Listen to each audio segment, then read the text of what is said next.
Building a Second Brain by Tiago Forte. In today's age of technology, we're constantly surrounded by important information.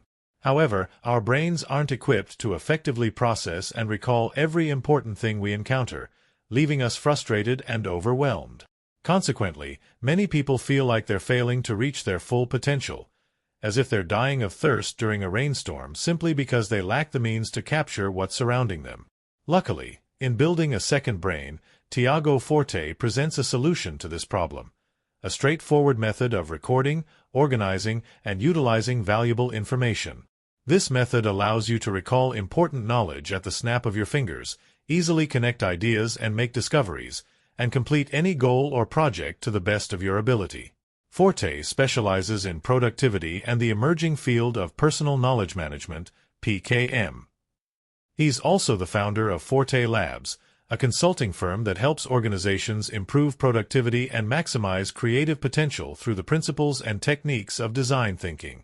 Alongside Building a Second Brain, Forte has also published 4 shorter books as part of the Praxis series.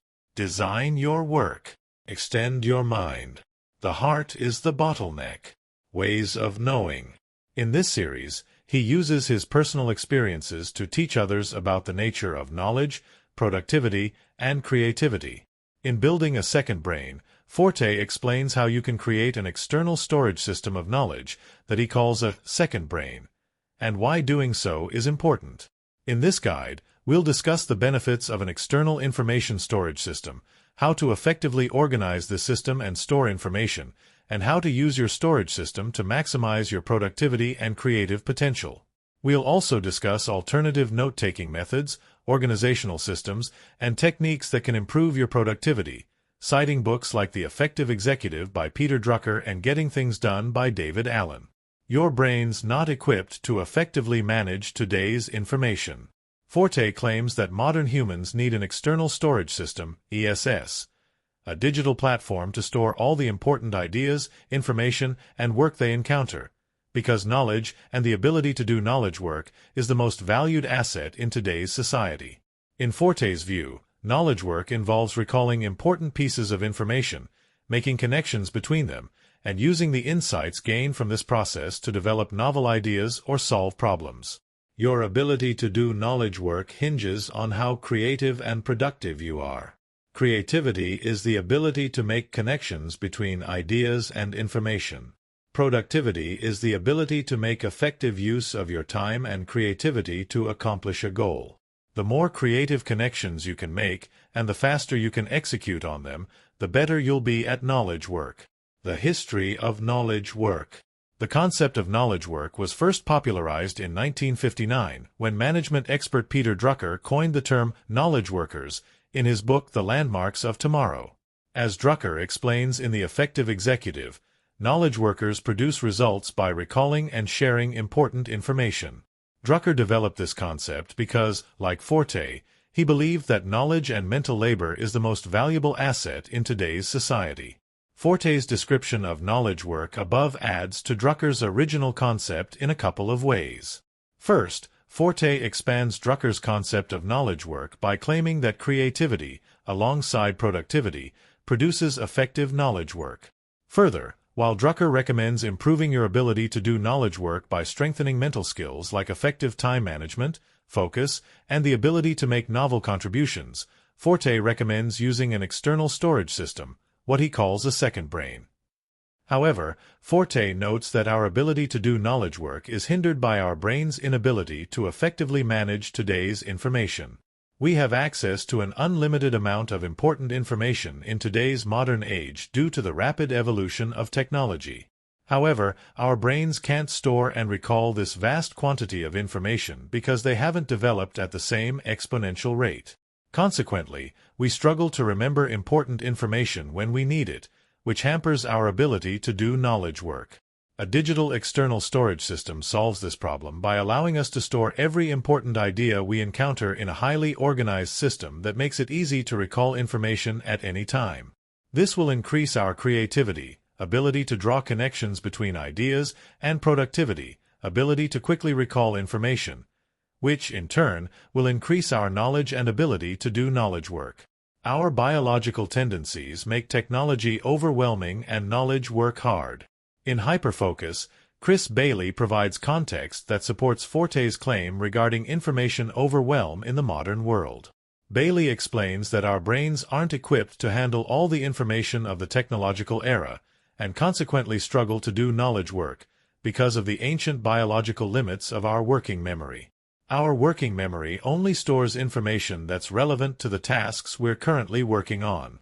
Consequently, we can only store a limited quantity of information at a time, far less than the quantity of information that technology provides us with and that we need to do effective knowledge work, as Forte explains. Bailey elaborates that of the 11 million bits of information our brains process every second in today's technological era, we can only absorb about 40 of them. Additionally, we can only permanently store and recall between 4 and 7 of those 40 bits of information.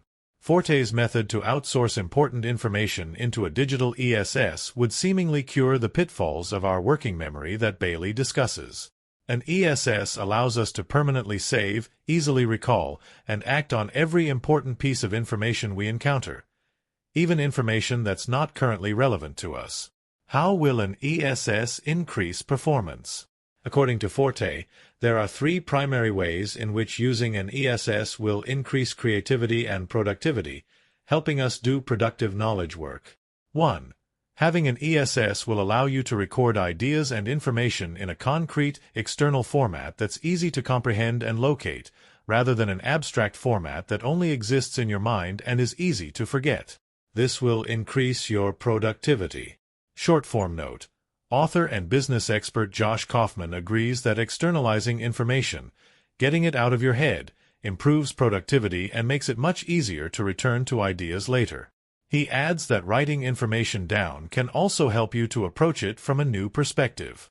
This may be especially useful if you're storing information on a problem you're facing or a challenge you're trying to overcome. 2. Being able to review all the ideas and information you've ever encountered will allow you to make unique connections between seemingly unrelated concepts, unlocking new levels of creativity. Short-form note.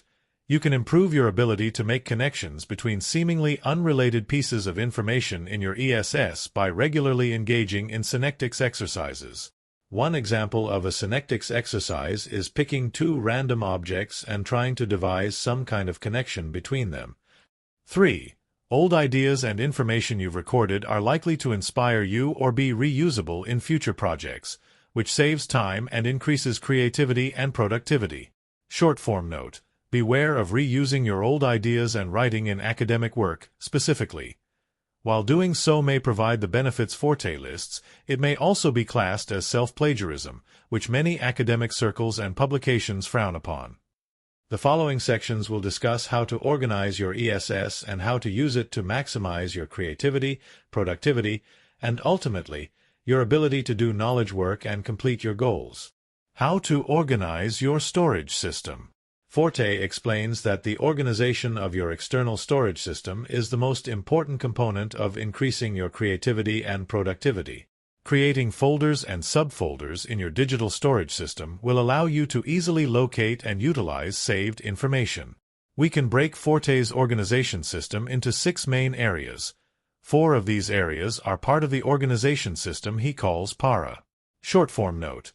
While Forte says that the highly organized digital working environment of an ESS will increase productivity and creativity, recent studies on physical working environments suggest that this may not be the case.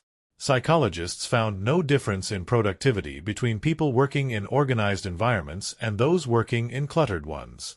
However, the people in cluttered environments produced more unique and interesting ideas. They were more creative.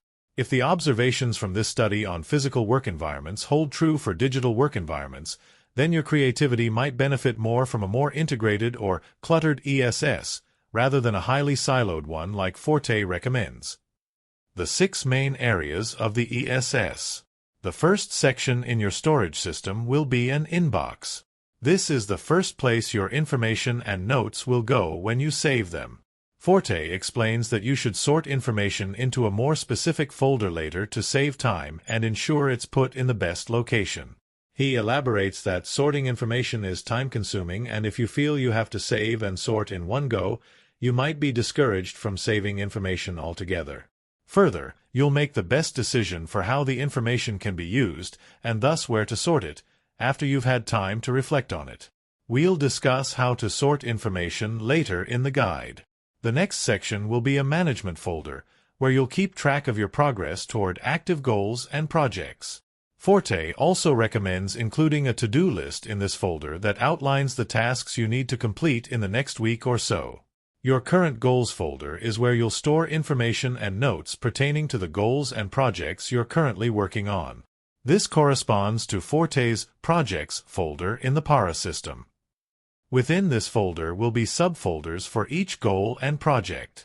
For example, you may have one subfolder for a book you're writing, another for a career goal you're working toward, and a third for a computer desktop you're building. Your ongoing engagements folder will contain subfolders for information on commitments that require continuous maintenance. This corresponds to Forte's areas folder in the Para system. For example, you may have a subfolder for your home decor, romantic relationship, or pets. Your topics of interest folder will contain subfolders for concepts or areas that you're interested in learning more about but haven't yet turned into a project or engagement. This corresponds to Forte's resources folder in the Para system. For example, you might have a subfolder where you store information that relates to the question, what is the meaning of life? When these subfolders start accumulating lots of information, you might consider moving them into the current goals or ongoing engagements folder. For example, you might decide to write an essay on the meaning of life and move the subfolder on this topic into current goals. Finally, the hold folder is where you'll store old or currently irrelevant material, things you want to place on hold for the time being. This corresponds to Forte's archives folder in the Para system. This is where you'll move subfolders from current goals once they're completed, work you did for projects that you decided not to use, or any information you've saved that doesn't fit in any current goals, ongoing engagements, or topics of interest subfolders. GTD, an alternative method for recording and organizing important information. In Getting Things Done, David Allen presents an alternative method for recording and organizing important information that he calls the Getting Things Done (GTD) method. Many of the folders Allen recommends creating to organize information correspond to those recommended by Forte. However, Allen suggests a further division of information, including 9 main folders in his method. Allen suggests that you immediately sort information into the appropriate folder rather than into an inbox folder, as Forte recommends. If the information you're saving is relevant to something you're currently working on, Allen recommends sorting it into a Project Support Materials folder, which corresponds to the project subfolders of the Current Goals folder in Forte's method. If the information requires you to take action but you don't already have a relevant project in the works, Allen recommends creating a new project in a Project Lists folder. Allen's Project Lists folder corresponds to your Current Goals folder in Forte's method. If the information isn't currently actionable, meaning it's useful but not relevant to a current goal or project, Allen recommends placing it in a reference list folder. In Forte's method, this information would be sorted into one of your topics of interest or ongoing engagement subfolders, depending on where it would be the most useful. If the information isn't currently relevant but you still find it interesting and might want to revisit it in the future, Allen recommends sorting it into a someday/maybe folder. While Forte's method doesn't have a folder that directly corresponds to this, the hold folder is fairly similar because it's where Forte recommends storing information that's not currently relevant. If you've saved information somewhere but realize it's useless, Allen recommends moving it to a trash folder to delete it. Forte doesn't include this folder because his method is intended to help you only save information that's important and relevant, as we'll discuss in the next section. Allen also recommends creating a number of folders to manage the progress and deadlines of your goals and projects, a Waiting for List folder to manage tasks you're waiting on others to accomplish, a Tickler List folder with date-specific reminders about when you need to get future tasks done, a Calendar List folder to keep track of other important dates, and a Next Actions folder to contain your to-do list. In contrast, Forte recommends simply managing your progress and keeping a to-do list of your active goals in your Management folder. How to effectively use your external storage system. Once you've organized your external storage system, Forte explains that you must learn how to use it in a way that increases your productivity and creative potential. His process for utilizing your ESS mirrors the creative process, which he explains has two modes, expansion and contraction. Forte calls these modes divergence and convergence, respectively. First, you must expand the possibilities of a project or goal to include all relevant information and resources. Then, you must contract by narrowing your scope, cutting extra information, and refining your product or idea until you have a final result.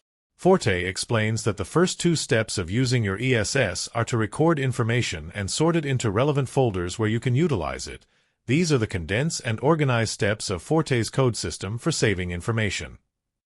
These steps are part of the expansion mode of the creative process. They're designed to gather relevant information that gets your creative juices flowing and sparks new ideas. The second two steps of using your ESS are to refine your notes to their most important parts and use them to create something. These are the distill and express steps of Forte's code system. These steps are part of the contraction mode of the creative process. They're designed to narrow the scope of your information and propel you toward the completion of your goals. The 5-stage creative process. While Forte presents the creative process as having two modes with 2 steps each, totaling 4 steps, others break the creative process into 5 stages. In this alternative model, the first stage is preparation, brainstorming ideas and gathering information. The second stage is incubation, stepping away from the project and letting your mind process the information. These first 2 stages correspond to the expansion mode. The preparation stage closely corresponds to Forte's record step, and the incubation stage is intended to produce similar results to Forte's sort step, processing information and producing new ideas. The third stage is illumination, having an aha moment in which you connect new ideas and develop a clear sense of how to accomplish your project. Chronologically, this stage could take place at the start of the convergence mode. However, inspiration can arguably strike at any time, so the illumination stage might occur at any point before Forte's final step, create. The fourth stage is evaluation. You ensure that your idea and the information informing it are valid. The fifth stage is verification, executing your idea and bringing it to life. These 2 stages seem to loosely correspond to the steps in Forte's convergence mode. The evaluation stage is similar to Forte's refine step, which is intended to help you identify valid information and discard the rest. Step 5, verification, is identical to Forte's final step, create. The following sections will explain in detail each step of using your ESS and how it will contribute to the creative process. Expansion step number 1. Record. Before you start recording your notes, Forte says you should pick one platform that will house your ESS and make sure all your saved information is sent there. There are numerous information storage apps to choose from, a list of which Forte explains can be found on his website. Once you've selected your platform, ensure that the information you save on other platforms, like ebook apps, social media apps, or mobile phone notes apps, is sent to your ESS inbox folder. Some content storage apps feature an automatic export function, but others may require you to export saved information manually. Short-form note. Automatically exporting notes from one platform to another is getting increasingly difficult due to issues involving privacy and copyright. Rather than clicking a button and having a compilation of notes exported, people often have to copy and paste each note individually or retype information from one source to another when the copy function isn't available. However, Evernote, a popular note-taking software, allows you to directly import digital information using its web clipper tool. This will save you time and effort when content apps like Kindle don't have automatic export features or don't allow you to copy and paste text. Next, record all important information that you come across. This can be anything from personal insights or realizations to quotes from articles or meeting notes. However, Forte warns to only save information that resonates with you or makes you reflect. It must be either inspiring, useful, personally important, or something that changes your current ideas or beliefs. If you're not selective with the information you save, your ESS will end up being cluttered and unmanageable. Short form note. In Getting Things Done, David Allen recommends a similar system for recording important information. However, his opinion on what to save differs from Forte's. Rather than only saving information that's either inspiring, useful, personally important, or changes your beliefs, as Forte recommends, Allen suggests saving any idea that's stuck in your head. Doing so will rid your brain of all mental clutter, and therefore restore your mental energy, which you'll need later when it's time to sort ideas into different folders. When you record information, save only what's necessary for it to be actionable and for you to remember why it's important. For example, if you liked one photo from an article you read, save the photo instead of the whole article. Or, if you find an article that you don't have time to read but think might be useful, record the link and include a brief note explaining why you're saving it to remind yourself later. Short-form note. Some education experts agree with Forte that good notes only capture the components necessary for you to understand and utilize them later. They add a few tips to make this recommendation more actionable. First, record any questions you have or confusing parts of the content so you can fill in logic gaps later and ensure you fully understand the information. Second, use a visually clear and concise note-taking format, and use the same format every time. This will ensure notes are easy to read and understand in the future. Third, use abbreviations, symbols, bullet points, or short phrases rather than complete sentences in your notes to help you focus on the main concepts and record information quicker. Expansion step number 2. Sort. Next, Forte explains that you should sort your saved information out of your inbox and into your folders at a designated time, not immediately after saving something. He recommends setting time aside at least once a week to clear your inbox and sort information into folders and subfolders. Short-form note. While Forte recommends clearing your ESS inbox once a week, experts argue that you should clear your inbox each day to increase productivity. Despite the fact that this advice pertains to your email rather than your ESS inbox, the benefits arguably still apply. Clearing your inbox daily will give you a clean mental slate and help you stay more aware of what you can accomplish immediately, ultimately expediting the creative process. For example, you might realize after clearing your inbox and sorting information on a Monday night that you have enough material to start executing a project on Tuesday. This would give you 6 extra days of work that you would have wasted if you'd waited until the following Sunday to clear your inbox. When sorting information, Forte says that you should first see if it fits in any of your current goals subfolders. If not, consider your ongoing engagements subfolders. If it doesn't fit there, see if it's relevant to any of your areas of interest subfolders. If you can't find a subfolder to sort the information into but still feel like it might be relevant someday, put it into your hold folder. How to effectively sort information. In Getting Things Done, David Allen recommends an alternative process for sorting important information so you can either apply it to current projects or save it for a future, more relevant project. Rather than sorting information into folders and subfolders based on where it's most relevant, as Forte recommends, Allen suggests sorting information based on its actionability. First, if the information doesn't require any action, or isn't relevant to an action you're working toward, like a current project, move it to your reference files. In an ESS, this would be your topics of interest, ongoing engagements, or hold folder, as discussed in previous commentary. If the information requires an action that takes less than 2 minutes, such as sending a message to a friend, do it immediately. Next, if the information requires an action that takes longer than 2 minutes, decide whether or not it's something you can or should act on in the near future. If you should act on it, create a new project to complete the action, a new subfolder in your current goals folder. If you can act on the information, meaning it already applies to one of your commitments or interests, then determine what you should do with it. Sort it into one of your current goals, ongoing engagements, or topics of interest subfolders. Finally, if it's not currently actionable, move it to your someday/maybe folder, what we refer to as your hold folder. Contraction step number 1. Refine. Forte explains that refining your notes, distilling them into their most basic format and removing any irrelevant information, should take place right before you create something based on those notes. This shouldn't take place at the same time as recording or sorting. Refining your notes to their core essence will increase productivity and creativity. It'll save time in the future by allowing you to understand the note's utility as soon as you look at it. It'll also make it easier for you to apply the information to other relevant current or future projects. To effectively refine your notes, Forte recommends using the following process, which he calls progressive summarization.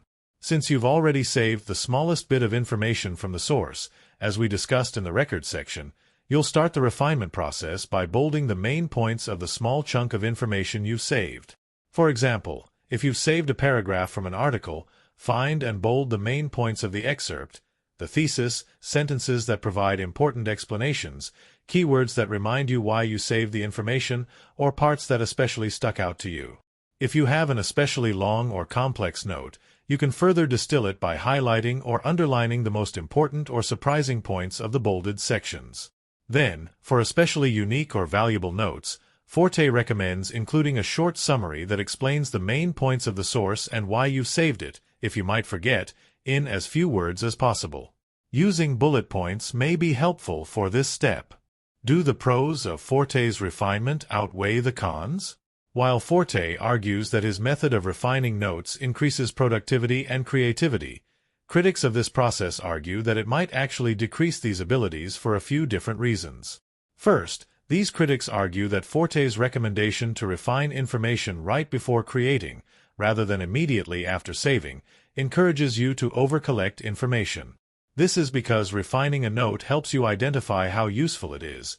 If you don't at least start to refine notes before saving them, you might be saving massive amounts of irrelevant information and cluttering your ESS. Second, critics argue that Forte's refinement process, bolding, highlighting, then summarizing, causes you to focus more on understanding the original source's perspective than on developing your own original insights from it, ultimately decreasing productivity. Third, refining your notes might actually decrease the progress you make toward your goals due to the collector's fallacy. Collecting and engaging with information is easy and makes you feel like you've made progress toward goals even if you haven't actually created anything.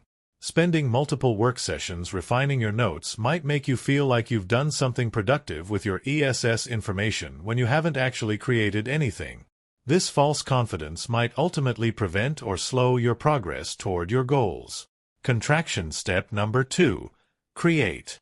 Forte explains that in the final step of contraction, you'll use your previous work, organizing your ESS, recording information, sorting information, and refining information, to create something new. This something may be a personal project like a travel itinerary or a professional project like a speech. Regardless of what you create, Forte's recommendations on how to complete a project can be broken down into 3 strategies. Strategy number 1. Discard useless information and create task bundles. Once a current goals subfolder has accumulated enough information to provide you with sufficient context on the topic and an idea of where to start, it's time to sort through your material and outline all the tasks you must complete to finish the project. First, sort through all the information in the project subfolder to determine what you'll use and what can be moved to your hold folder. This step should be applied to entire notes and pieces of information within a note.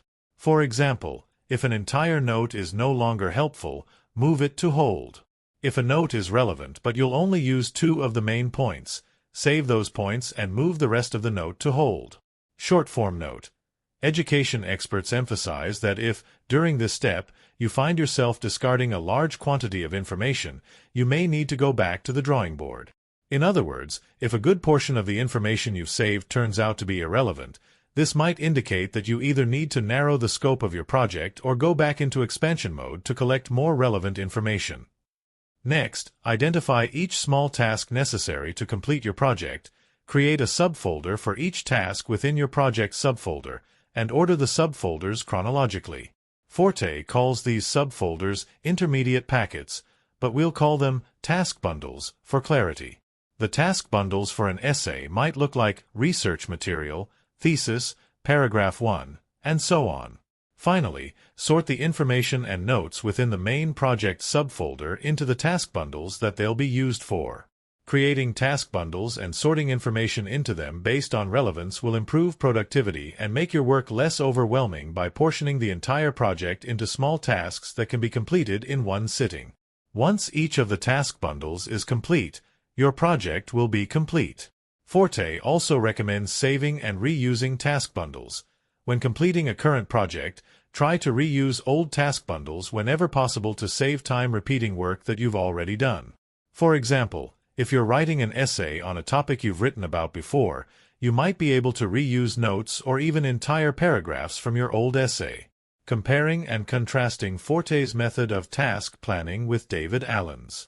In getting things done, David Allen's advice for outlining tasks for projects is similar to Forte's, yet it has some key differences. First, Allen and Forte both recommend creating a list of essential project tasks and ordering them chronologically. However, Allen's method recommends that you store the information and resources needed to complete projects in one big project support materials folder, rather than in smaller task bundles. Further, the chronological list of tasks needed for a project is kept in a separate Next Actions folder, whereas Forte's method simply orders the task list chronologically within the project subfolder itself. These differences make Allen's method slightly less organized and arguably more time-consuming, as you'll have to navigate back and forth between different folders to identify what to do next, find information, and get work done. Meanwhile, Forte's method of creating task bundles arguably makes tasks easier to complete. When you want to work on tasks for a project, everything you need is in one location. You open the project subfolder, open the task bundle you want to work on based on its chronological location, and complete the work for that task within the bundle where all the information you need is already housed. Further, Forte's recommendation to reuse old task bundles for current products might boost productivity more than Allen's system. Saving task bundles from old projects and reusing them in current ones will save time that would be wasted redoing work you've already done. On the other hand, Allen makes a recommendation to improve productivity that Forte's method lacks. Allen suggests that you clearly define the amount of time, energy, and resources needed to complete each task. This ensures that you're fully prepared to complete a task before starting it. Otherwise, you might find yourself starting a task and having to stop at an inconvenient time. For example, if you start to replace the radio in your car but find out that it takes twice the amount of time you've allotted and that you're missing a part that costs $500, you might have wasted time and resources on a task that you can't complete at the moment. Strategy number 2. Plan your next session. Next, Forte says that at the end of every work session, you should identify the next steps to guide your next work session. To do this, record the status of your project, such as your biggest challenges or unanswered questions, any barriers that you anticipate cropping up in the future, any small details that you might forget before the next session, such as how one idea relates to another or why you changed your mind about something. This will maximize your productivity by allowing you to pick up exactly where you left off and continue your train of thought despite hours or days separating you from the last session. Short-form note. In Deep Work, Cal Newport takes Forte's recommendation to plan your next work session a step further, recommending that you create a workday shutdown ritual. In addition to the steps Forte recommends taking, this routine includes the following practices. 1. Checking your email for any last-minute updates or urgent items that might impact your next work session. 2. Reviewing deadlines for your project if there are any. And 3. Using a signal phrase like "all done" to get your brain out of work mode and explicitly end the day. Newport claims that these practices will help increase your productivity by allowing your brain to fully check out of work mode so it can properly rest before your next work session. Strategy number 3. Prioritize completion over perfection. Forte notes that the desire for perfection often prevents us from completing projects in a productive manner. We get caught up on small details, thinking up additional components we want to add, or trying to find the best information. This causes us to go in circles until we get burnt out and eventually delay or cancel the project altogether. If you find yourself getting caught up in perfection, continually looking for new information or getting overwhelmed by the number of task bundles, consider narrowing the scope of your project. While the scaled-down project might not be perfect, making it smaller will allow you to keep your momentum and ensure that the project gets done. While pausing parts of your project might seem difficult, Forte explains that it's always possible to revisit the project at a later date to revamp it. For example, imagine that you're working on building a car and decide that you want to add fancy features like leather seats, a radar detector, and a rear camera. However, these items are complicated to install, hard to find, or over your current budget, and trying to include them is delaying the project. Instead of keeping the car in the garage until these tasks are feasible, narrow the scope of the project and revisit these components at a later date so you can get a basic version of the car on the road and complete your project.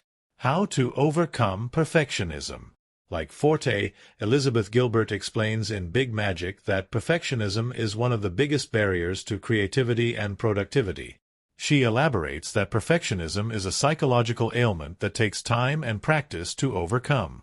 Forte's method of simply narrowing the scope of your project might help overcome perfectionism in the moment, but it's likely not enough to solve the underlying psychological issue that's causing your perfectionist urges. To solve this issue at its core and overcome perfectionism for good, Gilbert recommends that you regularly practice the following methods. Try to be more realistic right out of the gate. Before starting a project, decide what you can reasonably accomplish within the allotted amount of time. Take pride in completion rather than perfection. Celebrating the accomplishment of finishing a project will encourage you to aim for completion rather than perfection in the future. Don't worry about what others think. Often, we strive for perfection because we think others will look at us negatively if we finish a project that's less than perfect. Take joy in moving on. Rather than getting held up on making your project perfect, look forward to the new endeavors you can take on once you're done.